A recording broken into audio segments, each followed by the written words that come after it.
చెయ్యి రాజకుమార్ అనుకుంటే కొండముచ్చి కోతొచ్చింది కదరా. ఏంట్రా నీ బాధ ఏంటి?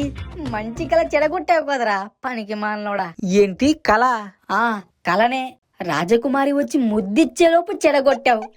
మనకెలాగూ ఏ అమ్మాయి పడదు, కలలోనైనా తృప్తి పడదామనే లోపు చెడగొట్టావు కదరా యదవా. సారీ మామా, ముద్దు ముద్దు అంటుంటే నువ్వేదో తేడాగాడు అనుకున్నా. కళ, సారీ సారీ. అసలేంట్రా నీ బాధ? ఇంత పొద్దునే లేపావు. ఏంట్రా ఇంత పొద్దున? అసలు ఈ రోజు ఏంటో నీకు తెలుసా? మహాశివరాత్రిరా. ఓం నమ శివాయ, ఓం నమ శివాయ. ఈ రోజు గంగలో స్నానం చేసి శివాలయానికి పోయి దండం పెట్టుకొని ఈ రోజంతా ఉపవాసం చేసి జాగరణ చేస్తే మన కోరికలు తీరుతాయి మావా. ఆ దేవుడి అనుగ్రహం మన మీద ఉంటుంది. నీలో ఇంత భక్తి ఎప్పుడొచ్చిందిరా? మార్పు చెందినవాడే మనిషి అనే ఒక నినాదంతో ముందుకెళ్తున్నాను మామ. పద, లేట్ అయిపోతుంది. ఆగ్రా, వస్తున్నా.